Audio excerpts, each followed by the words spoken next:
Okay, great. It worked this time. So we are live on Facebook, Twitter, and YouTube. We are discussing Libya today. What's happening in Libya? Our webinar event is titled um, The Implications of the Regional Geopolitical Competition in the Libyan conflict. We have with us Karim Mezran. He is the director of the North Africa Initiative and resident senior fellow at Atlantic Council, Rafik Hariri Center for the Middle East. And we also have Talha Kose. He's joining us from Turkey. He's the senior researcher with the SETA Foundation in Istanbul. He's also the chair of the Political Science and International Relations Department at Ibn Khaldun University. We feel privileged to have both of them. There aren't many people, to be honest, who are experts on Libya, who know Libya well, but both Karim and Talha are very knowledgeable about Libya and what's happening. In international media, we've been following news coming out of Libya. There are many different factions fighting each other, and there are many different countries with interests supporting different groups. It has turned into a geopolitical competition at the regional level. So it looks like a battleground for different powers. But of course, Libya has its own dynamics since the beginning of the Arab Spring, since the fall of Gaddafi. Many things happened in that country with European interests, Russian interests, US and Turkish interests all at play. We find ourselves at a rather complicated geopolitical strategic situation. So we'll try to make sense of that today. Apologies for some of the technical glitches earlier on, but we are actually starting with Talha Kose. He's going to talk to us about Turkey, what Turkey is thinking about Libya, what Turkey's interests are, what the priorities are. We are looking forward to listening to him because in recent months, Turkey's involvement has made the big news in international media, and what Turkey might be trying to achieve there is of interest to both experts and followers of the Middle East. So Talha, please go ahead and for your introductory remarks. Thank you. Thank you very much, Kadir, for inviting, and it's a pleasure to be with Karim Mezran. So I would like to briefly give the background and Turkey's objectives, and maybe we can discuss other details in the Q&A session. So to give a brief background, so we have been part of a research team focusing on countering violent extremism in Libya. So we had an opportunity to engage with many civilian actors, local actors in the field. However, in the last couple of months, maybe in the last year, the main focus have been predominantly on the military field. So on April 4, 2019, warlord Khalifa Haftar started his well-funded and well-supported campaign to take over Libya's capital, Tripoli, and to topple the internationally recognized government of national accord of Prime Minister Fiyaz al-Sarraj. So Haftar forces were successful to take over many cities in the western Libya and encircled the Tripoli. So just a couple of months ago, in the beginning of January, Russian mercenaries were several kilometers inside the Tripoli, taking control of some key buildings and engaging into an urban warfare against the pro-GNA forces. So Chinese Wing-Lung 2 drones that were provided by the UAE and the Haftar's rockets were hitting the critical locations and targeting the civilian infrastructure in GNA-controlled areas in the western Libya. So some cities were forced to turn their allegiance to Haftar and LNA, and the coalition that were supporting Haftar, UAE, Egypt, France, and Saudi Arabia, were quite confident about swift victory in Libya for the Haftar side. So Russian mercenaries, Sudanese and Chadian mercenaries played key roles in the front lines of the fight against the pro-GNA forces. So this is the, in general, in a military structure. Actually, they came very close to taking control over Tripoli in the beginning of the January, early February. So two key agreements actually between the GNA and Turkey on late 2019 changed the course of the civil war in Libya. So GNA signed a military cooperation agreement and maritime boundary delimitation agreement with Ankara on November. So despite GNA's weak position against the pro-Haftar coalition, Ankara decided to work with internationally recognized government in Tripoli. So Turkey's military support to GNA, especially the effective drone warfare, changed the balance of power on the field. So it didn't happen immediately, but it gradually changed the situation in Libya. So technologically advanced Turkish reconnaissance and drone drones, Bayraktar drones, and military advisors from Turkish side and Syrian fighters on the ground had reversed LNA's gains. So, and GNA started to control certain towns closer to Tunisia. And most important, actually, victory was the taking of the Vatia airbase near Tunisian airport. So Turkish TB2 drones destroyed several Russian Pantsir defense systems. I think the one significant turning point was capture of Al-Watia airbase, which was used as a base for attacking Tripoli from the LNA side. And it was also close to Tunisian border, and it also put some pressure on Tunisia. It's one of the largest, I think, air bases in the Northern Africa. And GNA also managed to take the control of Yarmouk, El Sawari, and Hamza camps south of the capital, Tripoli. And Yarmouk base was controlled by Russian mercenaries of Wagner Group. So after the taking control of the Yarmouk base, Russian mercenaries moved to Beni Walid. Then they are heading to Jufra air base. So we don't exactly know what will happen to them, but GNA let Wagner forces to leave from Beni Walid and Jufra, so they aren't attacked. So they were given 2 days period of exit.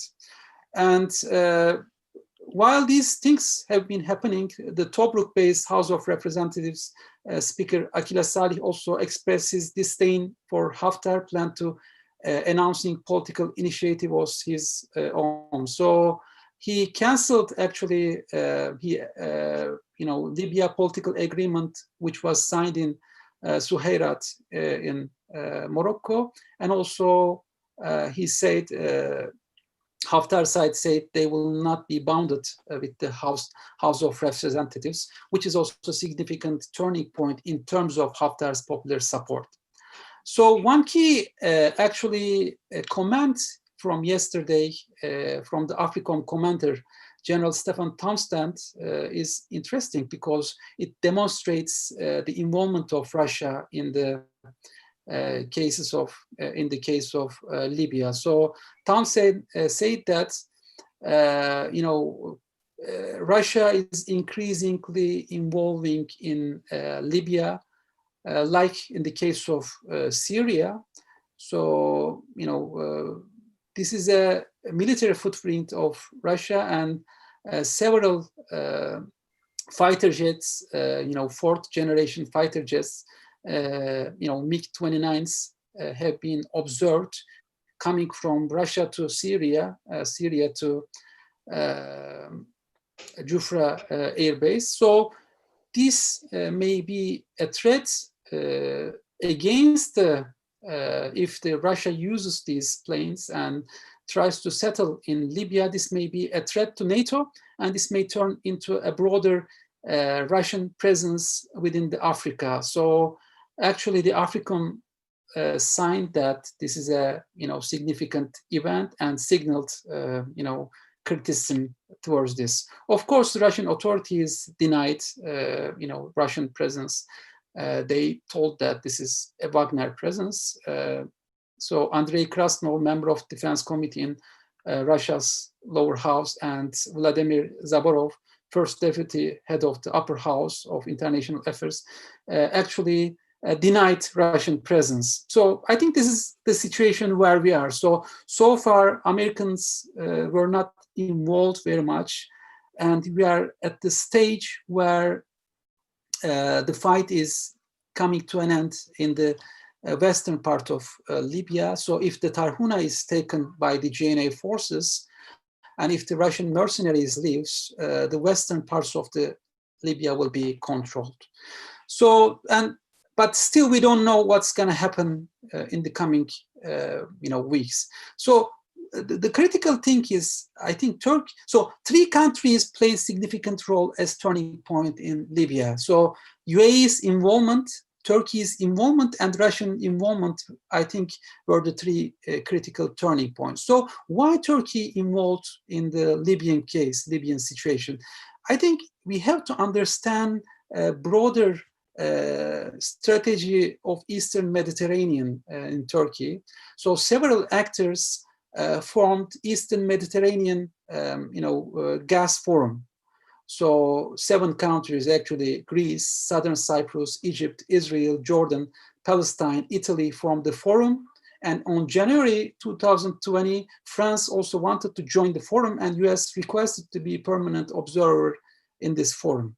So Ankara was already being pushed and encircled in the Eastern Mediterranean, and there were plans and maps actually promoted by Greek side, Greek Cypriots, Egypt, and Israel, that's encircling Turkey in the Antalya coast. So Turkey felt really threatened about those policies, those plans to encircle Turkey in the Eastern Mediterranean. So in order to counter this, Turkey formulated its Blue Homeland Doctrine, which aimed to protect Turkey's geopolitical interests in the region. So actually, the maritime agreement and the military cooperation agreement with Libya, GNA, was done along this Blue Homeland Doctrine and Blue Homeland Plan. Actually, some people argue that this is an offensive thing, but indeed, it is a defensive policy and plan to save Turkey's interests and to prevent Turkey's encirclement in the Eastern Mediterranean. Because Turkey's NATO allies have been involved in Turkey's encirclement. So Greece, France have been involved in this policy. So Turkey really felt threatened in the Mediterranean section. Of course, there was another level in the land side. Turkey felt threatened in the Syrian border. So Russian and Iranian presence in the east of the Euphrates, and PKK, the American, supported YPG in the, western, eastern part of the Euphrates. So Turkey felt that from both seaside and from the land, Turkey is being, encircled. So in order to change this game, decided to reach some maritime agreement with Libya. And also, Turkey also needs, want to benefit from the natural gas and oil resources from the, Eastern Mediterranean region. So those Eastern Mediterranean Gas Forum excludes Turkey, and EastMed pipeline also excludes Turkey. So in order to also prevent the emergence of, gas and pipeline game that excludes Turkey, Turkey wanted to get involved in this region. And also, counter-revolutionary policies and plans of United Arab Emirates, that's also destabilizing Turkey with the help of Egypt, Saudi Arabia, and with the contribution of France, is also threatening Turkey's geopolitical and interest in the region. So in order to counterbalance this thing, Turkey gets involved, and Turkey presence actually is important in the sense that advisory, in terms of advising military Turkish presence is important. Providing the drones, it's important, and some Syrian have been also involved in the fight.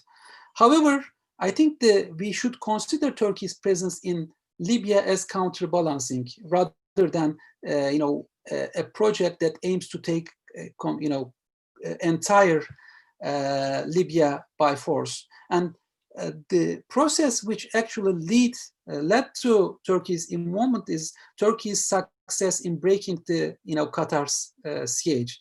I think that was very important because after that, GNA forces decided to invite Turkey to counterbalance. So right now, I think there's an advancement of GNA forces. It seems that in the coming days, coming weeks, GNA is likely to control, the western part of Libya, but the situation is so unclear. So it can go to, various situations.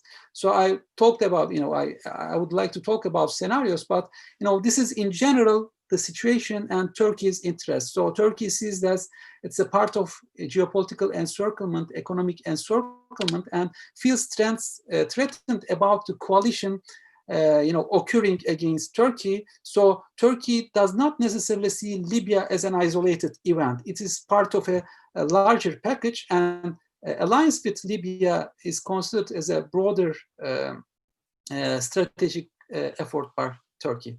So Kadir, I'm going to stop here, and we can talk about the scenarios later. Thank you, Talha. Thank you for this great overview. Dr. Mezran, I want to turn to you, please, for your introductory remarks. Thank you. Thank you very much, Kadir. Thank you very much, Talha. With your presentation, you have said almost everything there is to say, but you have also showed us, illustrated very well, what is the main problem of Libya in and of itself. It is what somebody called the internationalization of a local conflict, or the globalization of a conflict. But by using this word, what they mean is that what at the beginning was a revolt of the people against a dictator, and then the assessment on the ground of local interests fighting with other local interests, and having international support for the fight, for the realization of these local objectives, it has become the opposite as it is today. It started in 2014 with the creation by the Egyptians and the Emirates of the strength of Haftar, and creating him as an army, and then other countries intervening in other areas, has made Libya simply not anymore the major actor in its own reality, but simply a pawn among many other chess players. So as Talha has said about Turkey, Libya has become one aspect of a geopolitical issue, one aspect of a power projection of the single states. So you have Egyptians acting in a certain way, Russians acting in a certain way, and we can always discuss about this thing in a second moment. The Emirates pursue their policy, whether it's for ideology, whether it's for interest, whether it's for friendship or whatever.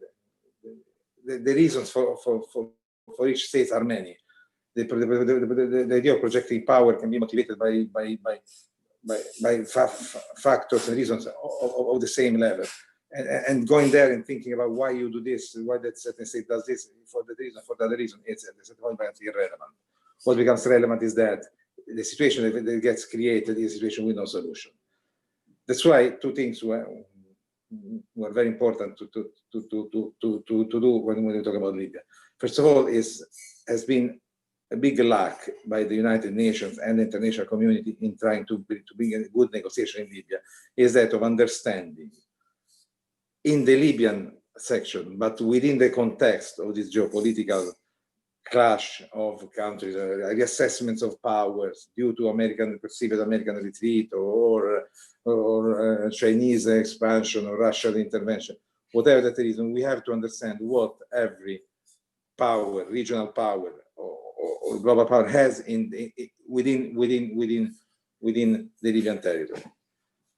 That, in other words, is they shall create a chamber of compensation where an actor would say, what is the real minimal interest of Egypt, of Algeria, of Italy, of France in the Libyan theater?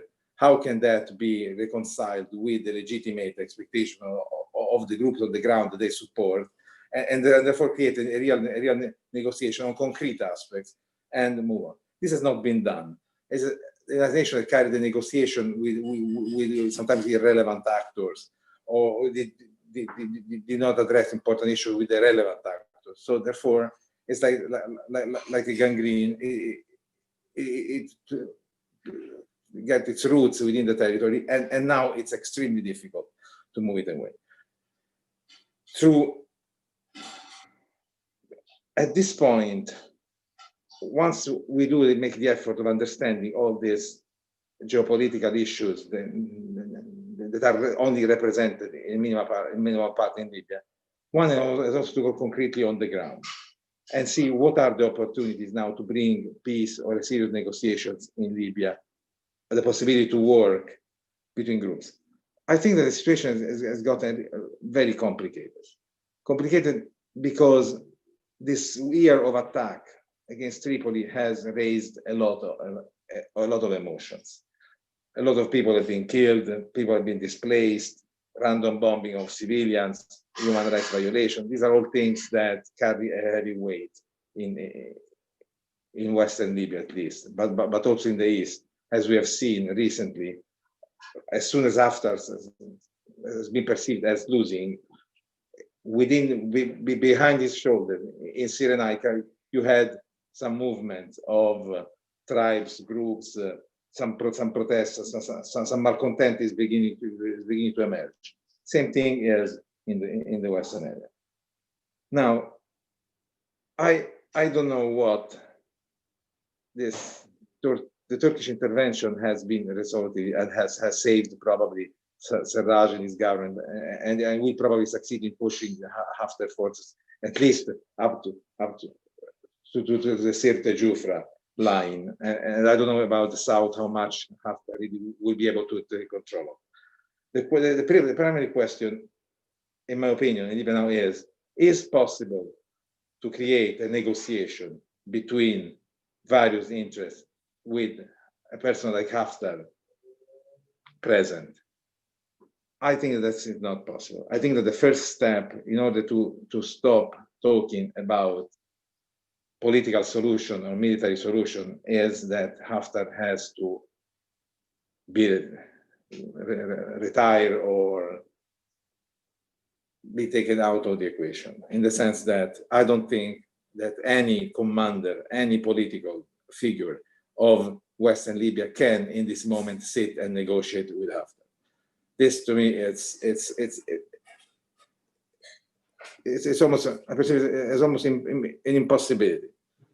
If that happens, that we go beyond the Haftar moment, and the eastern part of Libya can produce political figures that can negotiate with the West, I believe that the United Nations should really intervene rapidly and create a preventive negotiation to keep the country united. If this doesn't happen, I think that the partition becomes really almost a fact. If the Russians are really interested in saving Haftar and not only in saving the eastern parts from a counteroffensive of the Misurati and the Tripolitanians, they will have to understand that they have to play on other horses if you want to really get to a negotiated solution that keeps the country united under Russian Turkish influence, that then will be integrated by the other members of the international community, and a system can be created so that the country can be kept united, oil can be freed and sold, and we can move towards a better solution. If this doesn't happen, I really have a hard time thinking that the Russians and the Emirates will scale up and engage against Turkey and the GNA troops an all-out war. I am more of the opinion of those that say that in this moment, what the states are trying to do is create a stalemate in such a way that negotiations can be done, seriously negotiations can be done, either outside between the foreign powers and inside between the legitimate Libyan actors, to try to have a ceasefire that is more permanent and try to find the structure for this country to go and resolve the interest that these external powers have in the country.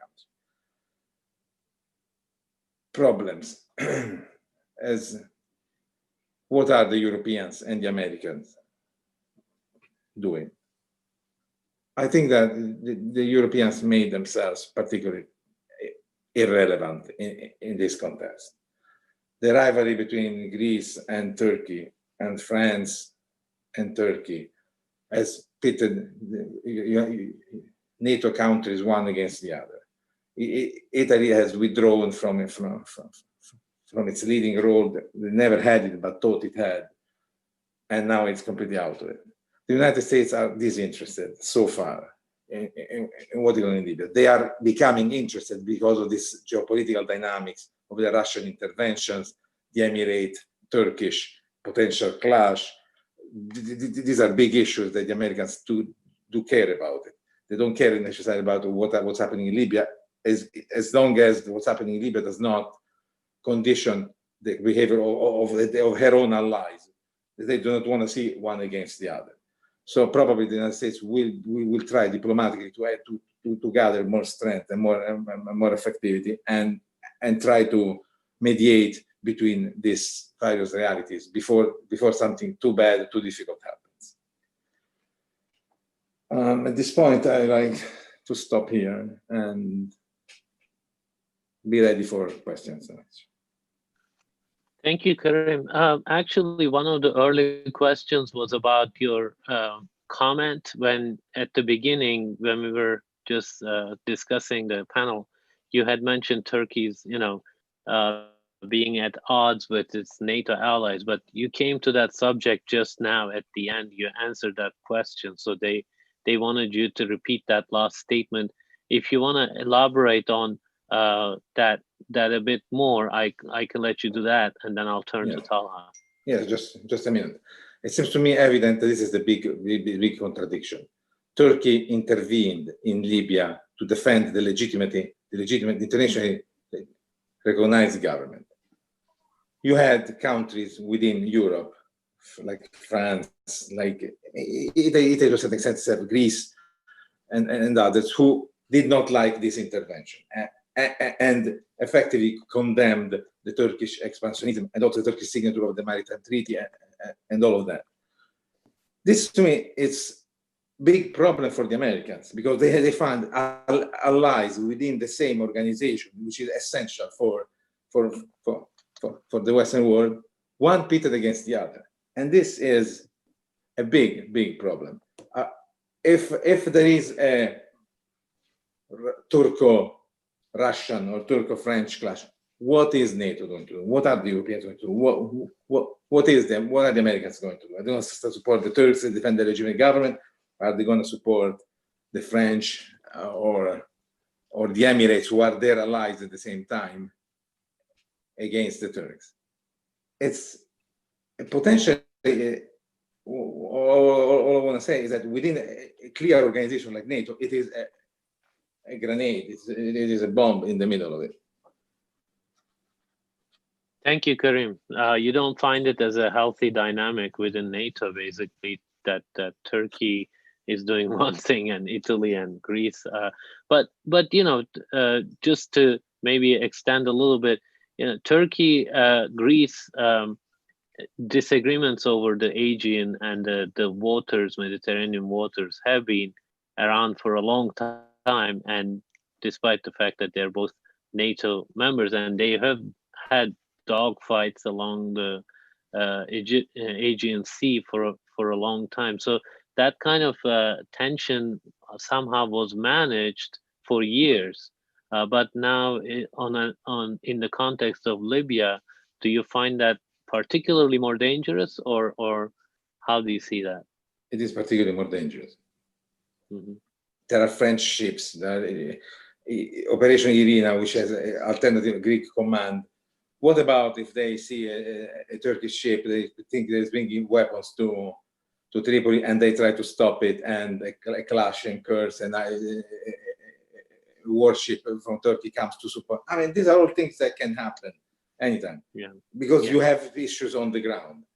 So it is much different than two states managing their enmity from a mess that happens on the ground, where the situation can escape control in an instant. Thank you, Karim. Talha, I want to turn to you. There was my question was going to be about Russia, and there's already a question about that. So I was going to ask you how Turkey manages the relationship with Russia in the context of both, Syria and Libya. And Randa Slim is asking from the Middle East Institute, going forward and depending on how developments unfold in Libya, do you foresee the Russian-Turkish divergent interests in Libya negatively impacting their cooperative arrangements in northern Syria? How would you respond to sort of Turkey managing its ongoing sort of relatively, good relationship with Russia at the economic level and political level, but then on the ground in both Syria and Libya, they're at odds. But in Syria, there has been a recent cooperative agreement. So how do you see that dynamic playing out? So from the beginning, I think that this Idlib deal was fragile. So I think there's already elements of fragility in the Idlib deal. And, Libya's situation makes it even more fragile. So one way or another, Russia is involved. So we know that the withdrawal of the Wagner troops are allowed in coordination. So that seems that there's coordinated withdrawal from Beni Walid and from Beni Walid to Jufra.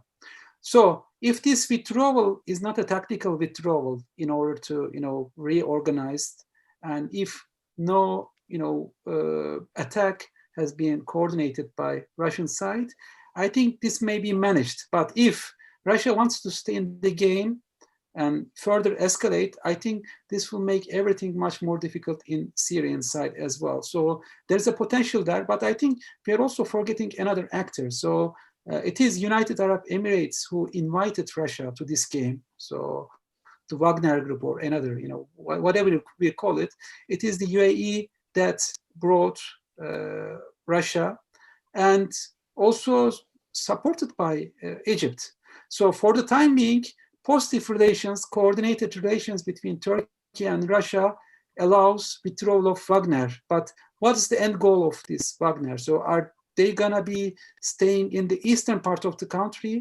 Are they gonna be, trying to have their own base, or are they gonna just withdraw? So this will be, but in any case, this gives Russian side another bargaining chip in Syria and in Libya. So it actually makes its negotiation position even stronger. So what makes this possible is there is no NATO response, there is no American response, and there is no EU response. Actually, this is threatening the security of Mediterranean region. So if Russia has a base there, if they station some of their, air defense systems, that's a threat not to Turkey, but the entire, Mediterranean, and it's also threatens the NATO. So unfortunately, NATO's unwillingness to engage or, counter Russia, or we have heard from the, AFRICOM. So this is the first, military response. I think this will be taken very seriously by Russians, but to what extent they will use this is very important. So the risks is higher because of the Russian involvement, but if we take Sergei Lavrov's, explanation, so we have to go through diplomatic. If it is sincere diplomatic effort, it may move in the positive direction. But in any case, Russian presence in Libya makes it much more risky in Turkish-American relations and also broader regional security. So there's quite a few questions. So I want to run through them for sure. Instead of spending more time with my questions, there are very overlapping questions anyway. One question to both of you is, how close is Turkey to reaching its goals in Libya? And what is the status quo that the leading regional powers involved in the country would accept? Let's go to Karim, please. What was the first question? How close do you think is Turkey to reaching its goals in Libya? They made a major step forward by defeating the LNA around Tripoli and pushing it back. They probably have reached what they wanted to, that is being the power that saved the GNA, that will exercise hegemonic influence over the west of Tripolitania. I don't think the Turks are interested in the whole of Libya. They know that it will not be possible to engage in the conquest of the island. So I think that they are happy to be the savior of the GNA, which is the international recognized government, saving the city of Tripoli, pushing back Haftar mercenaries and these people, and reestablishes some influence over there. I think that is their point. Now, of course, they have to settle that. That's why we are talking about negotiation with the Russians, with the Emirates, because they have to find a permanent solution. They cannot just stay permanently armed against each other at 50 miles from each other, waiting for a counter invasion or something like that. The real issue in the next few months, if this is the trend, will be on what terms do you have a negotiations? On what terms do you, with what powers exercise enough influence over the East versus those who influence the West can find a negotiated term. The second question was about sort of what kind of status quo would these regional powers accept going forward? Like what kind of scenario? You mentioned that you didn't think that it could have Haftar needed to be out somehow, but do you think the regional powers would be happy with the current kind of situation, or do they need to find a solution? I think that they are not happy with how Haftar handled the situation. I think that I'm sure there must be some really double second thinking in Abu Dhabi and in Cairo about this guy that has been there for 4 years, destroyed half of the country, created a military regime in the eastern part that now is crumbling. So probably what they have to do is that's why there was some talking about Aguila Salah or other people. They have to make sure that a quorum of stateness, a quorum of unity in the East is maintained, and then negotiate. You have to have a hurting stalemate between two parts. You have to have a situation in which the West cannot stay like this and the East cannot stay like this. They have to find a way to talk. Haftar is a figure that is too polarizing. It will not be possible to have this situation created. And this statement is, I think it's convenient for all. It's convenient for the Emirates at a certain point. It's convenient for the Russians. It's convenient for the Turks. A situation in which you stop the war and you start, if it's possible to keep Libya united with figures that will work with it, fine. If it's not possible, then it will be partition, and it will be what it is. Talha, do you want to add anything to that? Yeah, I mean, I think Turkey's position wasn't too ambitious in Libya. So Turkey just wanted to prevent toppling of the GNA and also initiate a negotiation process. So yes, successfully, I think Tripoli is saved. However, bringing a broader peace process is very difficult. Turkey cannot achieve itself. I think United Nations, NATO, other actors should be involved constructively, and we don't see those signs. Unfortunately, Turkey is not on page with other constructive actors. On the other hand, UAE, Egypt may be, destabilizing, playing the spoiler role. So there are some potential spoiler actors, but there are not too many actors that may be willing to contribute positive diplomatic engagement. So For the time being, the best option for Turkey is to consolidate GNA's position in the western part of the country, and also not to be, not to completely sideline the eastern Libya. So there are, actors that may be moderate in Benghazi and Tobruk.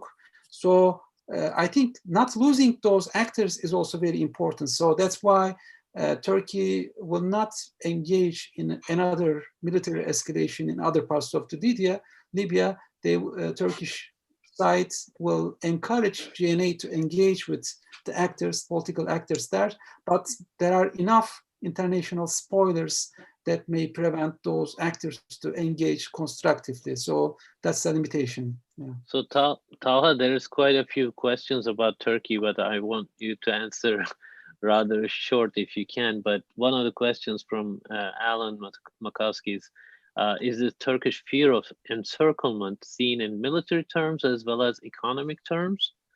Does Ankara see Israeli-Greek Cypriot cooperation or the wider Eastern Mediterranean Gas Forum grouping as an evolving military alliance? Yes, I think this is not just seen an economic alliance. Actually, it is seen as it has some economic carrots, but I think the overall objective is seen as political and may even turn into a military alliance or some joint exercises. So Turkey, yes, the economic side is definitely important. The Eastern Mediterranean gas balance is very important, but more importantly, Turkey sees this as a more of a political move that may also turn into some form of military cooperation in that stance. So Turkey is actually isolated in that ground, and this is seen as a politically and militarily long-term threat to Turkey's interests. Thank you, Talha. There's still more questions on Turkey, but I want to switch gears and talk about other actors. Karim, if you can address this question about motives of Haftar's supporters, such as France and the UAE. What is their game plan, do you think? Why do they support Haftar? As I said before, it is not possible to pinpoint any interest in particular. Each state, each national interest exemplifies its national interest with a whole bunch of motives.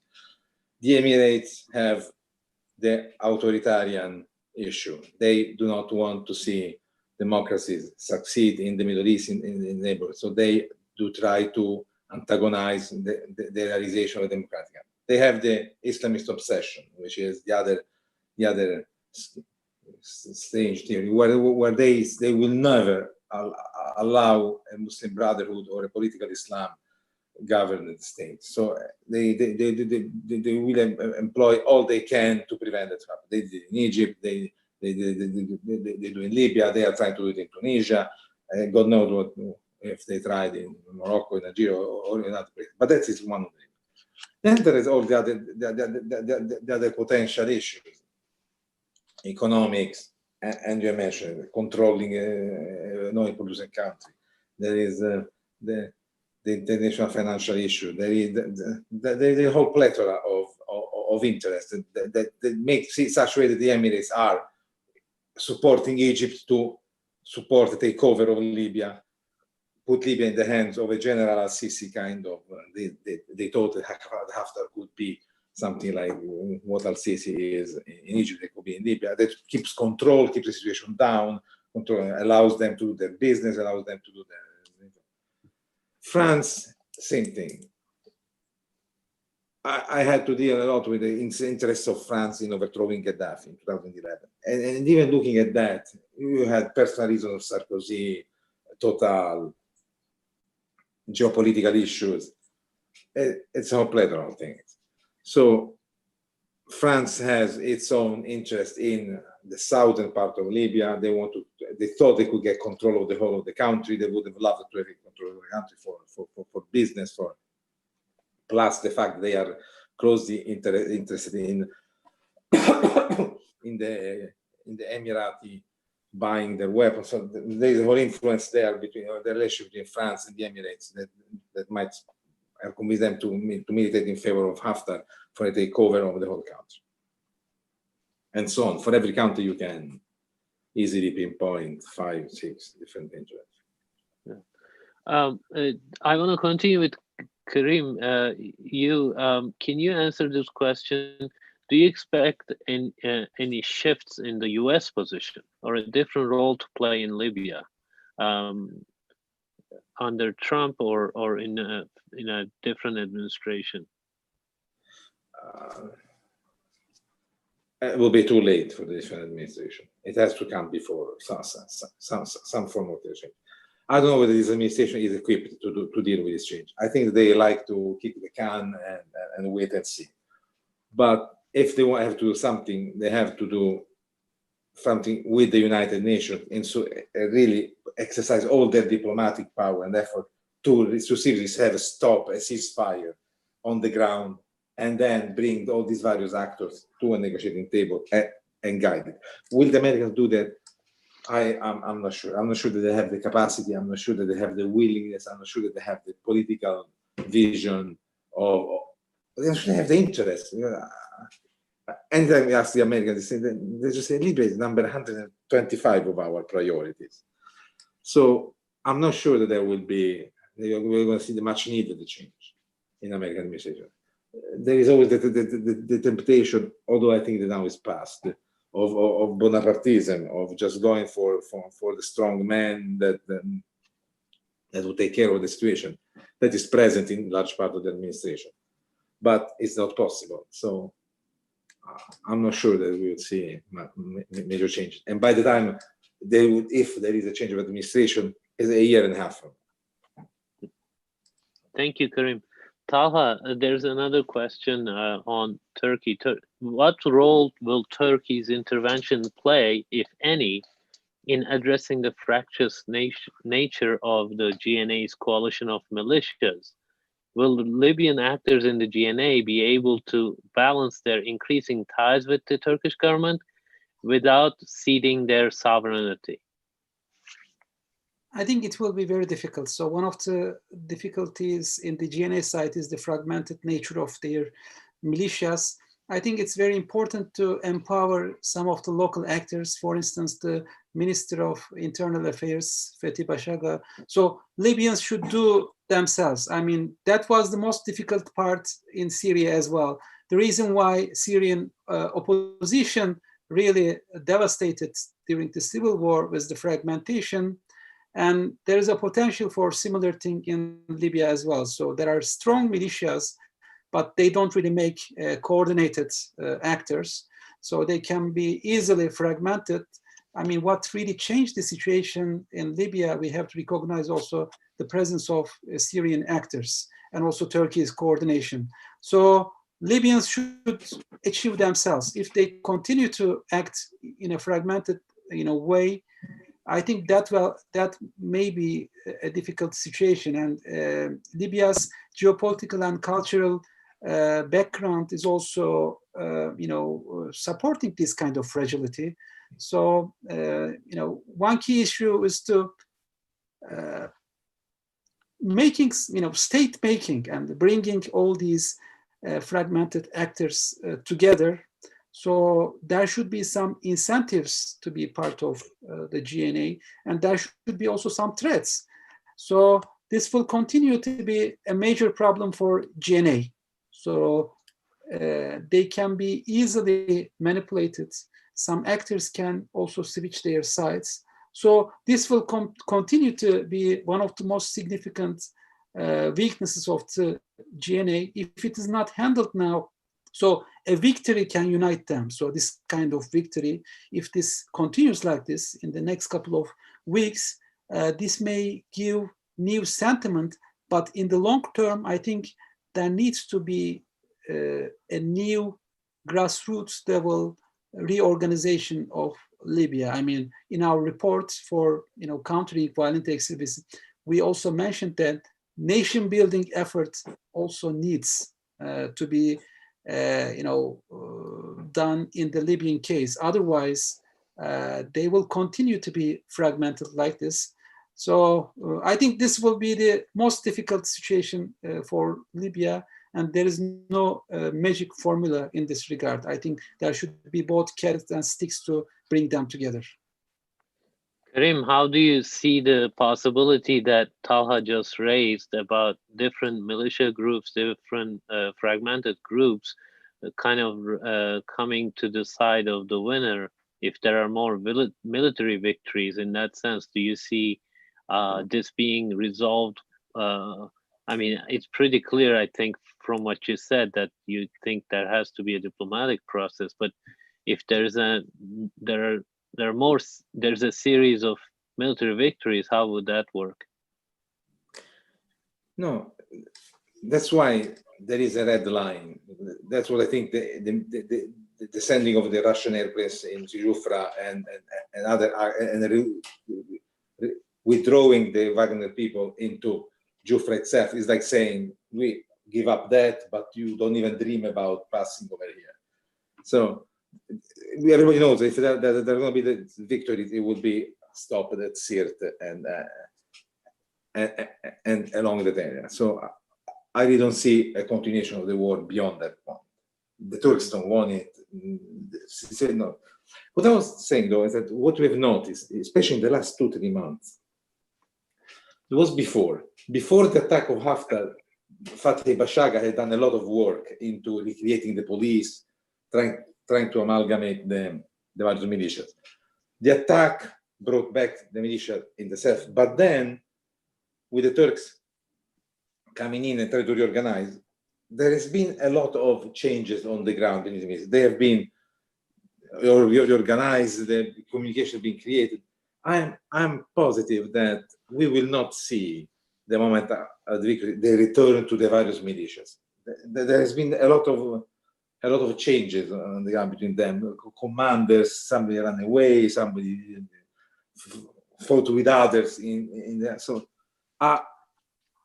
it's one of the things I'm optimistic. I think that Libyans, especially in Tripolitania, they've learned the situation. They've learned that they need to overcome this fragmentation. And I believe that if there is the fruit of a negotiation is a national government unity that can act, it will not have the difficulties with the militia. It will have difficulty with the criminal organization. We should never forget that while we are talking about these things, there are criminal organizations that are prosperous, and those will be hard to deal with. Much harder to deal with the criminal organization than with the various fragmentation of militias. Karim, in this line, actually, there is a question about what might be the best format and space suitable for future negotiations endgame to the Libyan conflict. Which party do you think is best positioned to convene it, to put it together? The options are a strong agreement between Turks and Russians that forces each side to come to terms. And this is, I don't think it's possible, but it's an option. What I really believe is that with more involvement of the Europeans, maybe the Americans, the United Nations will take again the lead. And they should take the lead with a strengthened mandate with the agreement, because they know they've lost, of the Emirates, of the Egyptians, of the Russians, etc., to try to find a solution. I think that is the only real possibility. Same as before, but with different dynamics. I will say one thing: when after the attack of Haftar, foreign diplomats and the politicians were saying there is only a diplomatic, there is only political solution, there is no military solution. I always said no. There has to be a military solution to allow for a political solution, and we are seeing this. One of the two sides has lost, has to understand it will never prevail. At that point, you can have a political solution. At that point, you have created the hurting stalemate on the ground that would allow for negotiation to be held. Until that moment is reached, you will not have negotiation. And in fact, it's been like that. We are talking now, seeing now the possibility of negotiation, because something on the ground has changed. There has been the military victory of the GNA, temporaneous, I'm not sure it's that forces the situation to change and allow for a political outcome. Thank you. There's one more question. You mentioned earlier the UAE, wanting to confront or oppose any kind of Muslim Brotherhood rule, and I was tempted to ask you if GNA is somewhat aligned with the Muslim Brotherhood, but I kept it because I wanted to give more time to questions. But there is a similar or a question along those lines. How important is reported Salafi support to Haftar's coalition, politically and militarily? Can you kind of talk about this, the role of Muslim Brotherhood as well as these Salafi groups for each side? The Muslim Brotherhood in Libya has never been very strong. So it's been limited power, and all those who talk about the Muslim Brotherhood will take power in Tripoli, all the rumors, those are conspiracy theories. People who have the obsession of the Islamist boogeyman, they see Muslim Brotherhood all over, and it's not the case. It's not the case. There are Islamic groups, there are Islamists, but it's not as powerful as it was in Egypt. There's no way. There's no way. And the Salafi who are in the western part are as radical as the Salafi who are fighting for Haftar in the eastern part. There isn't this Islamist conspiracy, the narrative of Haftar that Tripoli is run by Islamists. It's all an exaggeration, to say the least. Talha, I know you wrote a report on countering extremism in Libya, but you have only 30 seconds to address this question. Good luck. Well, I think, Muslim Brotherhood's influence was coming from Egypt and Tunisia. So, and there is never strong, Muslim Brotherhood presence in Libya. However, there's an increasing influence of, Medhali Salafis in the eastern part of the country. So they're, getting stronger in the grassroots. And there are also Salafis in the western parts of the country. So I think, and also in Sirte, there are some elements. So it will be very difficult, but I think there is enough moderate actors that can be mobilized to run the country if we can limit the influence of external powers like Saudi Arabia, UAE supporting them. So if we constrain them, their external support, I think there is enough moderate actors in Libya that can run the country, comfortably. Thank you, Talha. Last question to Karim. Whatever happened to Libya's sovereign wealth or heritage development fund, could it not be used now to stabilize the situation for the local people? You're talking about the Libyan Investment Authority, the DIA. Yes, I believe so. That's another issue. They don't have liquidity. All their assets are invested. So the idea of utilizing the LIA for, I'm not sure that is a possibility that can be done. It has to be defended and to be kept. Okay, so thank you for that. Outside the Q&A box here, there were some more questions on their comment section. Let me just read them to you, but I'll give you each a minute or two to conclude. Not necessarily respond to every question, but one of the questions is, following Russian steps in Syria with blatant airstrikes against civilians, do you think Russia will do the same in Libya, or is it more likely just a posturing issue to force a stalemate and political negotiations? I think we've answered largely this question. Can't one make the argument that the US, by not picking sides, is best positioned to lead negotiations as it has allies on both sides? And can we see a Turkish, US-supported negotiated agreement with Russia, or an escalation of violence and more war? If so, what's Turkey's guidelines for its policy? So I think we've largely answered these questions, discussed them, but I want to give you each 1 minute to conclude. I'll start with Talha and then go to Karim. I think for Turkey, we have critical interests with both Russia and US in Syria, and we don't want another, zone of conflict. So the better option for Turkey is to coordinate negotiation process, political process with Russia and US. So I think that would be better option rather than increasing, escalating the situation because of the Libya. So I think that would really balance the situation. So that's the preferred option. I think I don't know how US wants to engage in the Libya. So we don't really see the direction, but it seems that they are concerned about increased Russian presence. So which may help, to counterbalance the negotiation process. I think I see it's a positive thing. So the US involvement, not militarily, but politically, may contribute positively to negotiation process. So. Thank you, Talha. Karim, last word. I agree with Talha word by word. That's the preferred solution.